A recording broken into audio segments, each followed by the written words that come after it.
meeting to order. This is August 18th. This is the weekly finance meeting of the commissioners. And calling the meeting to order, we'll open with the public comment from anyone who has an issue they wish to discuss with the commissioners other than the main topic. See none, so we'll move on. We do have a business item here, the approval of the minutes of our previous meeting on August 11. I'd like to take a motion. Move to approve the minutes of August 11. I second that motion. Okay, moved and seconded. All in favor indicate by saying aye. Aye. Motion carries. Okay, that brings us to our topic for today. CPACE Commercial Property Assessed to Clean Energy. And our speaker is Shannon Kruger. Yes. I assume that's you. So turn the floor over to you for your presentation. Perfect. I will give you these handouts as a presentation, just so you have a copy instead of the PowerPoint. I find it's a little bit easier. John, can you pass them out to the board? They might come.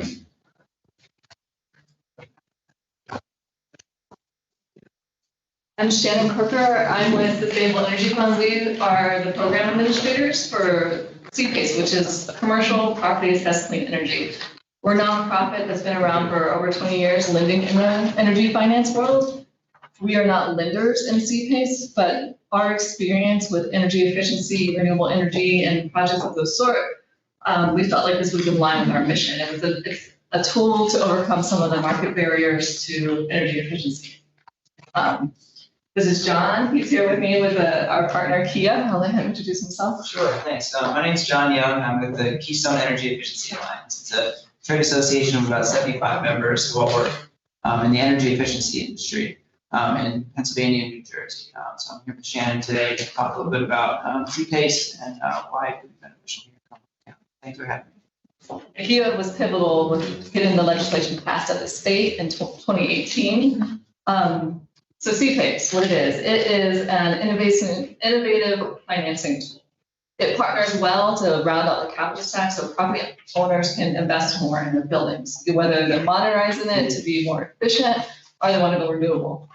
It's long-term financing, which is really nice, and that's what sets it apart from traditional equipment financing, which might be anywhere from 5 to 10 years. And not only that, it's a special assessment. So it's not a loan, even though it's easy to understand in terms of a loan because they're borrowing money, but it's collected like a tax, which is why we need the county buy-in.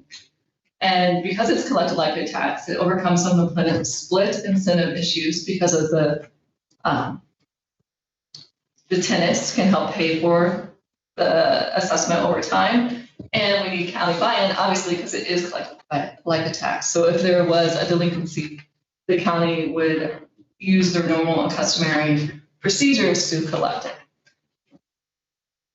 Capital providers like this because it's more secure, it's less risky, and the fact that it's long-term. That another benefit to that is that HVAC equipment or boilers, which have a really long return on investment, now can be borrowed and financed through something that's going to match that return on investment and match the life of the equipment, which a lot of lenders don't really like to do. They don't want to go that far out. I know we personally won't as a lender. And it creates measurable savings. That's one thing that's really great. I understand that's one of the things that the Climate Action Plan, they wanted to be able to have another tool in their toolbox to help advance energy efficiency and renewable energy for commercial properties. Nationwide, it's over $2 billion worth of investment throughout the United States. It started out in California about 10 years ago.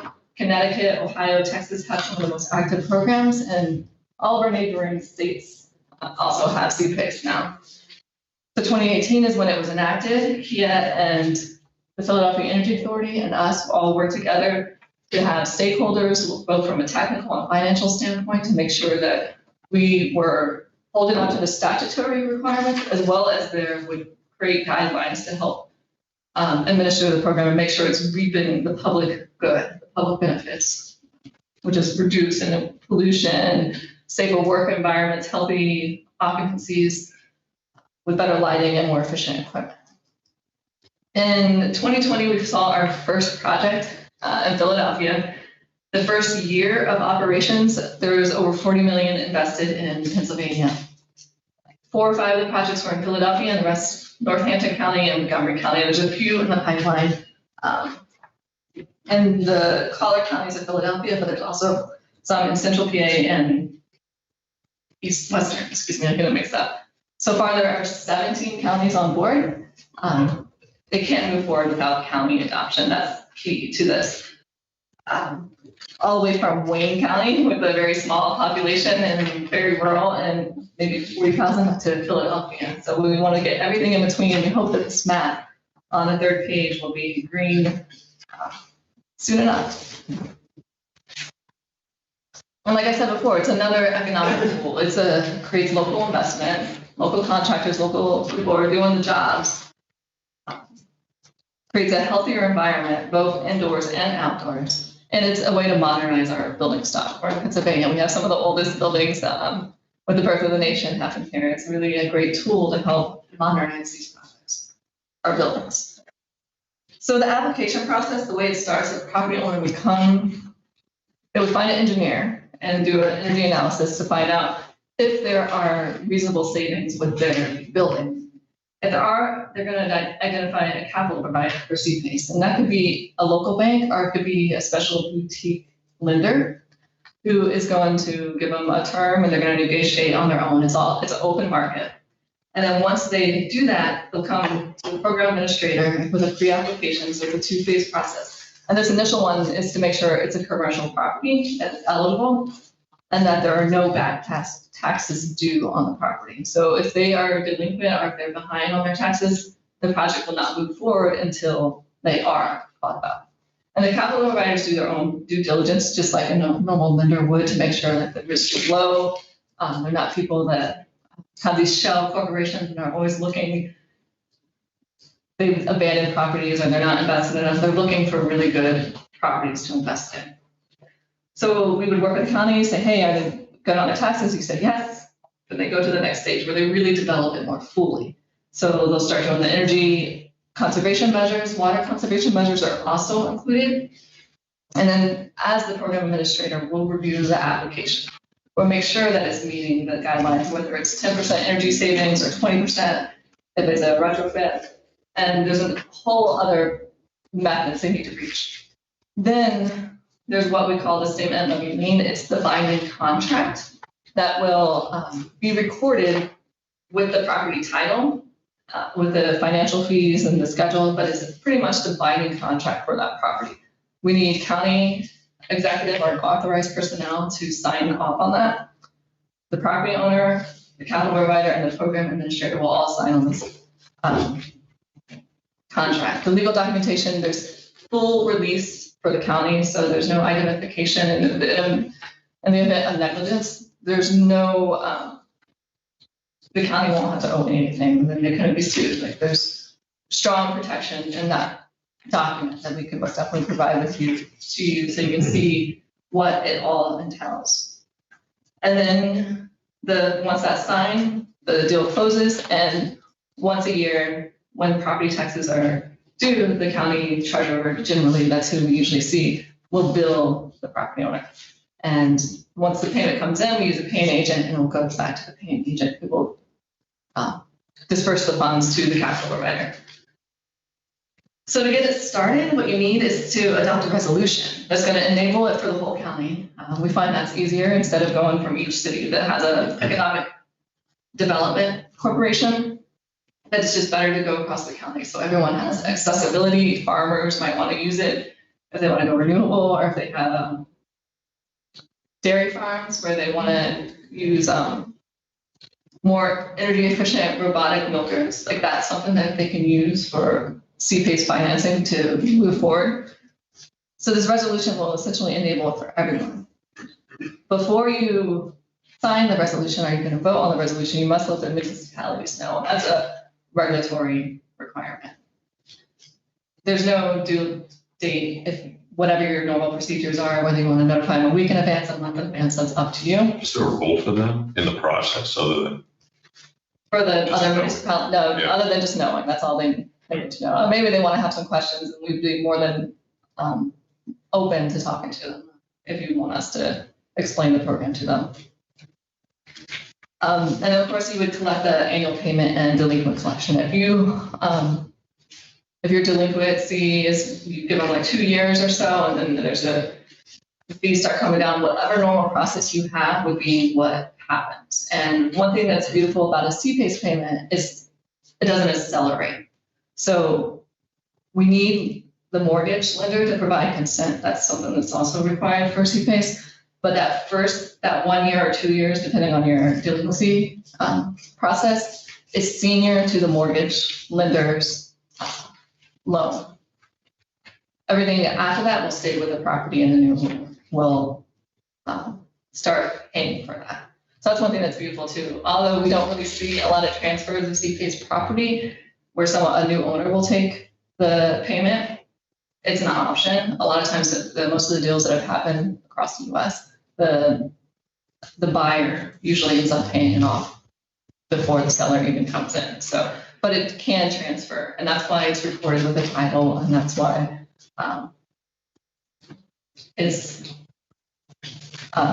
we need lender consent, and part of I apologize, but yes, that's one of the things that a lot of people want to do because they want to invest in their building and maybe they'll sell it to their tenants. And then maybe the tenants will already go ahead and take it. Most of them are already paying for it. So it's just a great tool if they just want to invest it and then sell it 5 or 10 years later down the road. And the terms could be anywhere from 10 to 25 years. They won't go past the life of the equipment. So when that assessment is due, the program administrator is going to provide a CPACE tax roll. And we'll say, so it'll be a certified letter that says this property owner and has this assessment due. I apologize, assessment's not the best word. It's a special payment that's due every year. It's not going to kick off an assessment. The property value be reassessed like a normal sale. It's just the name that we've adopted from the nationwide process. And then once we receive that letter, we get that on their tax bill. So if Cumberland County has the capability to put it on their tax roll, they can, as a line item. If not, it could be a separate invoice that's billed out when the taxes are due. And then once the payment's remitted, it goes to the payment agent, as I said before. The program administrator makes sure all the T's are crossed and the I's dotted from a regulatory and efficiency and technical standpoint. That's you folks. That will be us. Correct. And we're going to make sure that it's all available to the public as well. That's part of the statutory requirements. We have to put a public notice out, maintain a website that's going to have all this information on. And the way we set it up is that each county has their own website that would be cumberlandcpace.org. That people could come to, and they have an application process that they go through, and all your information, your guidelines, statement of lien, all that stuff would be accessible and made open to the public. And we manage that on your behalf at no cost to you. We are also the interface between the property owner, the capital provider, and the county. Some counties choose to be more hands-on. Some just have a designated person, and they say, this will be our point of contact, and run the projects through them, and we're good to go, and they'll sign. The others, some of them, like Montgomery County, their board actually votes on every project. So it really just depends on how hands-on you want to be. We're open to anything, and however you want to manage the program, we'll work with you. And then we'll educate. Like we'll work with the chamber, we'll work with the Economic Development Corporation, Planning Commission, and anyone else that wants to get the word out to property owners. So usually they'll call us, and we'll call you and try to get some events and some opportunities for the property owners to learn more. What we see is that most of the projects are energy efficiency. About a quarter of them so far have been solar, and that's nationwide. It kind of is playing out that way in Pennsylvania as well. Right now, multifamily is not allowed, but that's in the works, and Kia's working on that. I don't know if you want to say a few words about that. Sure, yeah. As you mentioned, Shannon, Kia is in the process of lobbying for legislation that would expand CPACE eligibility to multifamily housing. That's been something that's been adopted in other states across the country and has yielded significant amounts of success at, including energy efficient projects in multifamily housing instead of at a lower cost. For the reasons that Shannon just kind of laid out. So there's currently there's a Senate and a House bill that's we expect to move in September after they come back into session. So fingers crossed, we're working on that right now, and we expect to have that adopted hopefully by the end of this session in January. So that's our goal. And like I said, we've seen this happen in other states over the years, and we've had lots of interest in including multifamily housing, Pennsylvania and New Jersey in the coming years. So stay tuned on that. And originally, there was a pushback on residential, which we do not want residential to pay. So there's been some fraud that's happened, and it's kind of tainted, but in the residential world, because people, elderly people, as well as working people have been taking advantage. But in the commercial real estate industry, it's been a phenomenal program with more investment in buildings than there was before.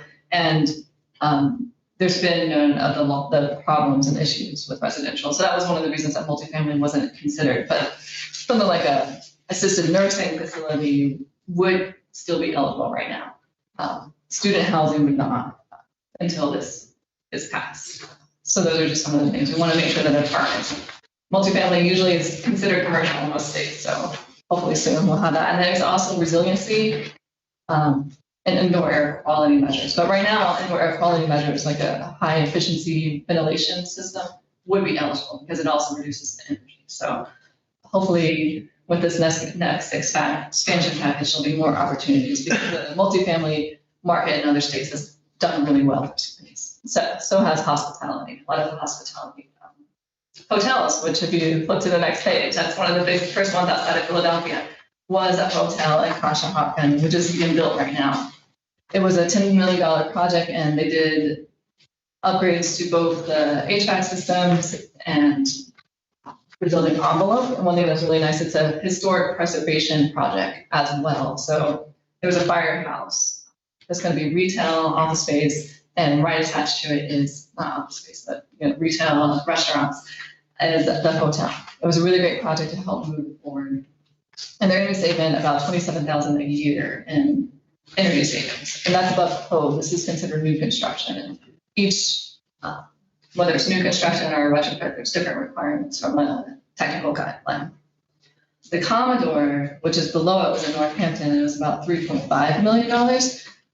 This is a mixed use project, so there was a little bit of planning that had to go into and zoning that had to go into play for this project to move forward. Since all the middle units were residential, we had to segregate things out and convoys so that there was 2 parcel numbers to make it work. And it still was a really great project. It was a vacant property for years in Easton, so we're really excited that this is going to get up. And they used they had a really nice capital stack. There was RACP funding as well as some small business finance and equity that they put in themselves. So it was a really great project to show how it works.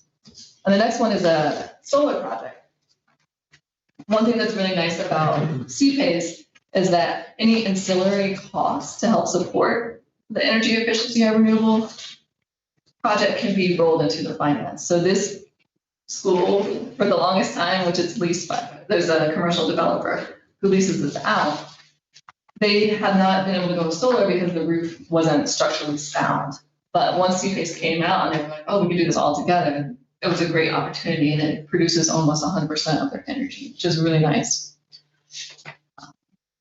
That might be a good stopping point. I mean, CPACE, one thing that's really nice, it helps the property owners preserve capital because of the loan to value ratio is gone, so they're not going to have to put as much money up front, and the CPACE covers the energy and water conservation measures. 100% of hard and soft costs are eligible, and so they don't need to put up that upfront cash, and they can save that, which is really one of the perks of CPACE for a property owner.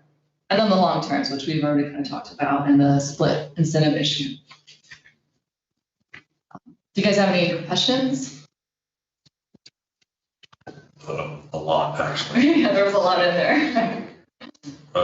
Is this, now, since you mentioned the municipalities, are municipalities able to participate in this in lieu of the county, for instance? We have some communities where this may be of real value, and a lot of communities where this would not be of value.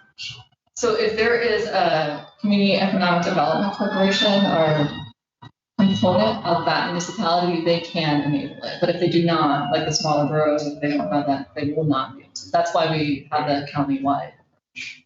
And I mean, with 67 counties and how many municipalities, it's a little bit nice to streamline. Is this sanctioned by the state? I mean, is this something that's promoted by the Commonwealth at all? Or? Well, it is through the DEP, the Department of Energy Protection, and also. You have an official type of role that you play on behalf of the Commonwealth, I guess is what I'm getting. No, so it was most definitely part of open, other than Kia for lobbying, but no, the Commonwealth, it's an open program. Do you have any affiliates that you're working with, like local realty associations or anyone that you work with that would be useful for us to talk to? If you want, like, I would say some of the chambers in Montgomery and Delaware County might be helpful. And if you wanted to talk to the redevelopment. Those would be references. I was going to ask about that next. But in terms of, is there anyone you're working with, anyone you're partnering with locally, such as a realty association, the Economic Development Corporation, anybody? No, we were fortunate to touch base with Kurt, and the Climate Action Plan is where this really kind of came up, and it was a great partnership there. We will reach out, and I know we talked to Dickinson some. Ken Schultz is a partner from a lot of standpoints because they're always doing energy efficiency and renewable projects, but a local organization, I apologize, no. Okay. How do you folks get paid? So we were formed when the utilities were deregulated in 1999, and there was a settlement that said this so much money per utility had to be set aside to advance energy efficiency and renewable energy in Pennsylvania. We were through the PPL. That's where our funds came from. So we have been able to grant some of those funds and then through loans. So it's all through our own endowment that we have in that settlement. We received that from 99 to 2006. So you were formed by who? We are under the PUC. That's who oversees us. I see. And we were formed through that settlement. So the money that was set aside, and it came from each rate here. There's a West Penn Sustainable Energy Fund, West Penn Power. There's a PICO one that's called the Sustainable Development Fund. So there's a few of us. We've just thought this was a great program for us to manage. So we're using our own funds. We invested in upfront too when we saw this as a program that was coming down the pipeline. So you're the manager of, say, the application program. And the education aspect. We wouldn't. Yeah. Okay. Because we're expected to collect the payments and to manage the delinquencies as well. Right, and the county can most definitely add a fee to the program, administration fee, which is, it's on a scale to their origination fee, which isn't included, but I can most definitely follow up with that. Some counties have added a 200 to 250 annual fee because I'm not sure what the administrative cost is going to be associated. But yeah, there's most definitely an opportunity for you to add a fee. So what I'd be looking for is Kirk, maybe you can answer this. Do we have any type of needs assessment that determines whether there's a significant enough market for this? That's a good question, Gary. So a little bit of background on this, where this came from. It's part of our climate action plan. We're doing outreach to the business community and others. And it came back from some of our interviews that, hey, Cumberland County should consider participating in the CPACE program because there were some businesses interested. I don't have a gauge of how many there are, Gary. Like, we don't have 10 on a waiting list or anything. Well, most of them probably aren't aware of it for one thing, so it'd be tough to really know. So it's kind of a grassroots awareness for us, and then just reaching back out to Shannon to consider it.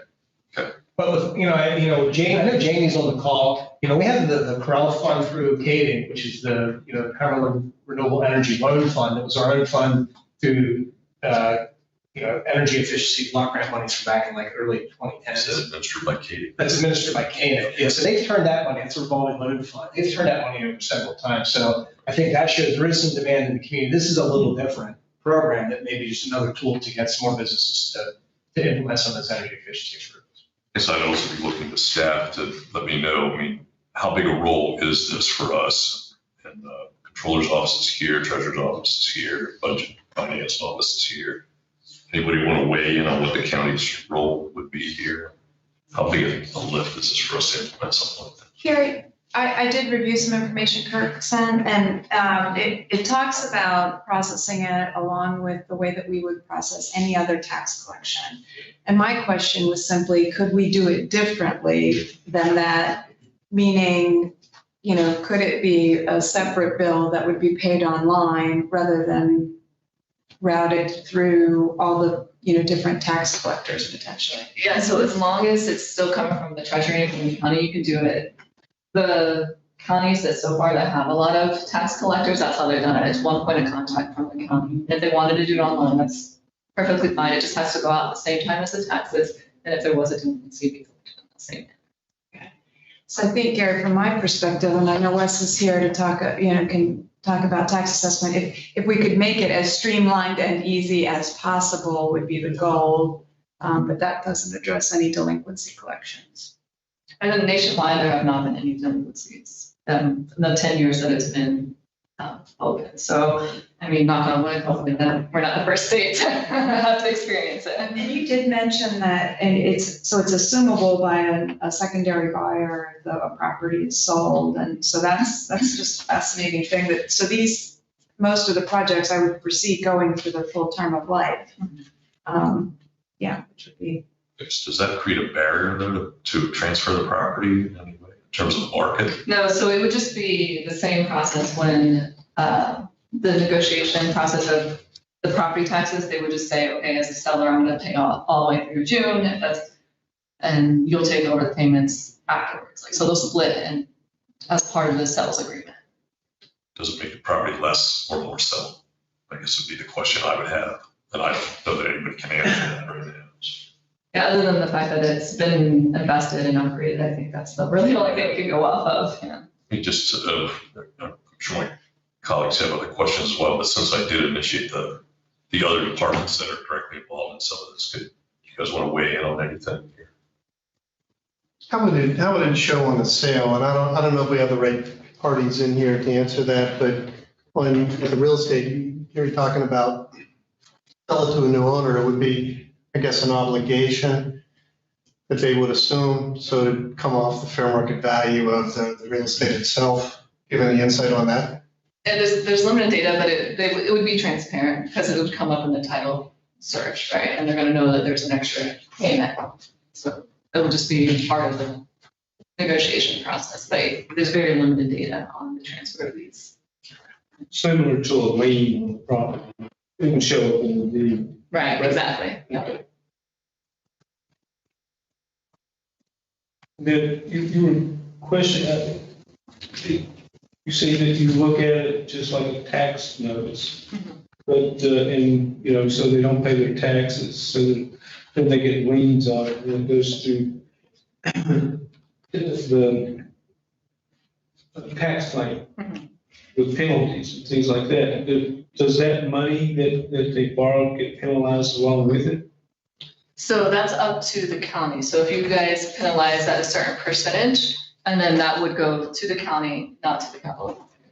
So that's based on how. And so if the taxes are never paid and then it goes through judicial sales, which all the liens are forgiven, would that be forgiven too? If it went through judicial sale, and who would look out on that? Yeah, that's a good question. I'm almost positive, even just like a mortgage holder, the bank would come in and buy it. Okay. Or the capital provider. Okay. Did you have any to add? So, looking at it very quickly, we would either need to add to Wes's system or have a separate AR system. We would have a whole separate billing. So it, depending on how big it is, it could be a whole separate department or an employee or two. It just depends on how many and the size, and but it would be separate from tax. Yeah, we haven't seen a whole lot of market activation. So I know in Lehigh County, there's a couple property owners who are interested in using it, but we suspect on an average basis, like a couple of projects a year, once it's up and running and there's more momentum. It's not, we don't think it's going to be like Philadelphia who's going to get 10 to 15 right off the bat. I mean, not even right off the bat, it's been almost a year and a half and they've had 5.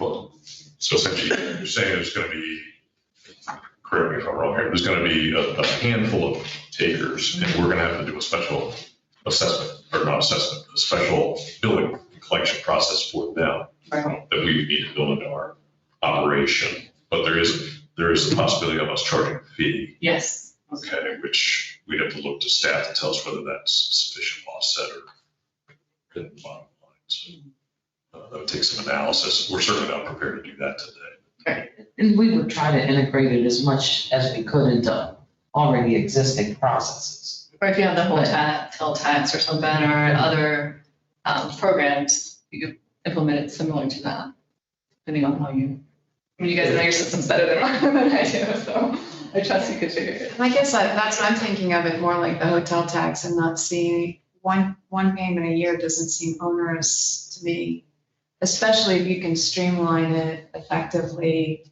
for the benefit that it could give to certain projects.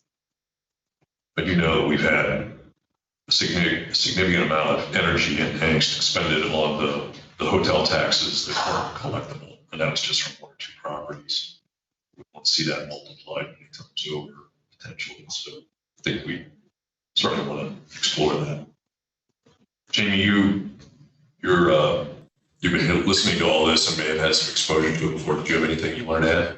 Yeah, not a whole lot more than what Kirk has already said. Really, it is another opportunity for us to have a tool in the toolbox. We wouldn't be administering it, but certainly it's an option for us dealing with some of our manufacturers and other businesses that might want to be looking at energy efficiency. As Kirk also noted, we have the CRELF. We just recently approved a loan for that, so there has been some activity there, but certainly to have another pot of funds to be able to access to bring energy efficiency to Cumberland County businesses would be helpful. So that's all I have. That's all the questions I have for now, so my colleagues. What is the average amount of the special assessment? It's going to depend on the size of the project, but most projects nationwide, the average total loan is $250,000. So if that's over 25 years, Okay, yeah. all right, okay, so it's not enormous by any stretch of the imagination. Right, it's just going to depend on the size of the project. Like a $10 million project, it's most definitely going to have a large assessment. Yes. Yeah, it's, So I am having a hard time thinking about the interplay between the capital investment and the special assessment and any other kind of loan on the property. So it's just something I think I'd have to look at in writing, right? To get a little more into the nitty gritty of the project. yeah, I can send you some information that might be helpful for new construction. I know it helps like stretch their dollar further. So the overall cost of debt goes down when they use this. And then a lot of people can expand their projects because it makes more money available. So it really just depends, but I understand that Yeah, I will just understand it better if I. right, I understand, yeah. The title agents in counties that are doing this, have you gotten any feedback from them on it? No, one of the counties that we worked with, they did bring in the title and they had no issues. No issues with it, okay. All right, that's it, Yeah, thanks. usually the taxing process and figure out the billing, that's Yeah. where the heavy lift, once it goes forward. That's usually when it moves forward. So. Thank you. Or when there's like a property owner that wants to use it and has a good project on the line, that helps move forward too. Okay. I have a question. It's, say we have an ABC company and they've identified a project they want to do. This project costs $1 million. Who is providing the funding for this? So the capital providers, the C-PACE capital providers, they're all registered within the state, and it could be a local bank, but it's usually these boutique equity investors who are backed by insurance companies or investors that play in this market. So these potential investors are members of CPACE. Well, most of them are members of PACE Nation, which is the membership industry trade association, but to lend or work on a C-phase project, they have to register with the state, with the program administrator, and we just keep them on file. And sometimes property owners will come to us, and we just let them know that these are the capital providers they can use if they can't find a local one. So who determines the terms of any potential loan would be these entities? So it's the capital provider, and then as the program administrator, we will make sure and double check that the equipment's useful life is being adhered to, because sometimes they might try to extend the loan out further than when the equipment is, and we've had to push back and reduce the term of loans already on a few projects because they wanted to go further out. So the capital providers will decide it, and then the program administrator is going to make sure that the equipment is indeed matches that term. If it doesn't, then we just go back and forth until we get to the appropriate term based on the life of the equipment. Okay, so then the county's function is to act as a money collector. Yes. And the fees that we would, the amount of the, let's call it a loan, we would collect and then hand it over to you. Our paying agent, yes. Okay, now this, Kelly, you mentioned something to me that's very important. Could we do this as a separate bill, not part of the property tax bill? Is the answer to that yes? Yes. It's delinquent for any reason. We, the county, are responsible for collecting. Okay. Now, why would, say I'm the president of ABC Company, why wouldn't I just go to a private financial institution and ask for a loan to get this done? Well, some do. What's the benefit for them to go through this process? Well, a lot of them would want to either expand their projects, and maybe they can't get a certain amount, and they're going to have to put a certain amount down because of their financial institution is only willing to lend 10 million, Okay. but they need 15 million. So they're going to end up rounding out their capital stack, and this is just another tool for them to help find new funds. And it's less expensive than mezzanine debt, which is anywhere from 8, it's double, 8 to 20%. This is around 5 to 6. It's not as cheap as a mortgage or a normal construction loan, but it's still much more better than mezzanine debt. Can I interrupt there for a second? So am I mishearing it? It sounds to me as if you're saying regular commercial lenders will not lend in these types of this type of amounts, the amounts these folks are seeking. Is that a risk question? Are these higher risk projects from the perspective of commercial lenders? No, I think it's more the property owner wants to preserve their capital, and that's what's driving it, not necessarily the lenders. Okay. Because they just want to have more cash on hand.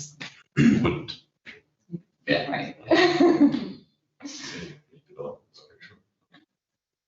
But I would have to use this just for energy efficiency. And water conservation. The water, that's it. I couldn't use it for anything else. It has to be one of those two things. As long as it supports those, like how we said the roof, right? Okay. Okay. And then any of the consulting and engineering analysis that's rolled into it as well. source of these funds is predominantly private equity? Yes. Okay. So the county would be collecting these funds and then submitting them to you. Right, our paid agent, yes. So yeah, which is essentially, yeah, us. But we just felt like that was easier because the paid agent, in case there are lots of projects, it's just one point of contact. So it's a pass-through essentially. And then would be dispersed to the capital provider then. That's all the questions I have at the moment. Thank you. You're welcome. So what was the idea behind using counties to do this? Why not just collect it yourself? Well, one thing I think that the CPACE market feels a niche is that in government energy finance is the guaranteed energy savings agreement. County and municipal buildings can all use that and they capture the energy savings to help pay. That's not really available in the commercial market except for like hospitals and larger campuses. So this was kind of to fill that because of energy finance was already kind of complex. They felt like this was a great one, and it's more secure since it is collected like a tax, and the tax is senior to the mortgage when it's due. So that's one of the reasons the capital providers. Okay, so the tax is senior to the mortgage. And it's also senior to the private equity funds. I'm thinking about them as two different things. Yeah, Right? Because if I'm good, like when I look at that hotel project, there had to have been tremendous financing on that hotel project. And this was a piece of it. right. So is that assessment senior to all of that other financing? So it would be senior to this senior, so then there would be, it's just that 1 year assessment. That 1 year payment is senior to the mortgage holder, but it would essentially need consent from whoever is the senior lender, and it would be collected and senior, just like a tax would be. But it would need consent. Yes, it has to be consent. It will not move forward if the senior lender or the mortgage holder doesn't. Doesn't give the consent. So there's no way that the county would end up in the second lien position, the third lien position, Right. fourth lien position. If that were going to happen, there's a no-go. Right. Then, okay, all right. It is concerning.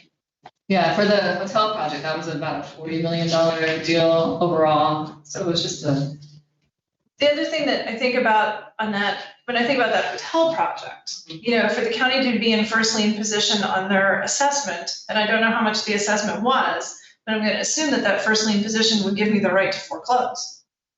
And then what does the county do with a hotel? You know, I mean, it has me a little discombobulated, but I would like to read more about it. Like, this is just not enough for me to make a good decision on at all. But and you're saying that none of them ever go delinquent, but they will. I'm sure it It's still like gonna a young happen. program. You know, and so like even on that hotel, when I look at that hotel, you know, like if I'm flying, like let's say a Radisson flag, okay, what does Radisson say about it? I mean, I think there's a lot of things to be concerned about there, and I don't know how those projects would apply in Cumberland County. I think there's probably some things here we could, that, you know, our businesses could definitely take advantage of this project with. I just have to think it through and read more about it. Yeah, and I think in most instances, the capital provider wants to get a return on their investment, so they would step in and take. But obviously, we don't have data to show that, but that's usually what we hear, so. I think this would, when I think about the affordable housing situation in Cumberland County and how we really do not have a bank of affordable places for people to live, particularly multifamily. I think that having this at the state level apply to multifamily housing may really it might really boost its use in the county. I agree, and honestly, we've had to turn down quite a few projects that are multifamily, which is a shame, because we can tell that that's a market that is most definitely very vibrant for this program. Right, so just, you know, I think about dorms. Right. Right, and how they're not energy efficient. Many of them don't, you know, they don't have air conditioning. Yeah, we're hoping, like, everyone that has their fingers crossed extra hard that it will pass this legislation session. Yeah, there's been considerable interest, and this just goes to show that. Right. In every county we talk to, that's what they want too. The affordable housing issue is a problem across the state. Yes. Yeah, it's really, it's a shame, and this program can totally help. You know, I'm thinking about, Kirk, you're gonna remember this faster than I am, but I know that we've got that housing unit, that housing going in here in Carlisle or Middlesex Township. I can't remember, but this seems like the perfect project, right? Where we could get some energy efficiency dollars for that piece to help with it. But it's multifamily housing, right? Yeah. I would be surprised if it doesn't pass, but maybe I should have said that. Any addition? Yeah. Okay. Well, thank you for your time. Okay, I think we're interested in learning more, so keep that door open, and we may have specific questions that occur to us through this material. So your contact information is on your records. Yes, it's on here, and I can also leave a card. Okay. Would y'all like to see the statement of levy and lien? Would you like to see some of the documents that are already forward, and I can follow up with that? I'd like to see all of Okay, perfect. Then I will, should I send it to all three of you? Fine. Okay. it. I like the whole picture. Like, I want to see the entire picture and see how everything plays together. Yeah, that's understandable. if you have digital versions. Yes, I will send it all via email. Okay, nobody else has any questions on that? Thank you for your time. Thank you. Yes, we really appreciate it. So, okay, very good. We'll move on to item 5 on the agenda, which is other business. Any other topics we need to staff, commissioners? There's nothing else. I'll entertain a motion for adjournment So moved. and adjourn.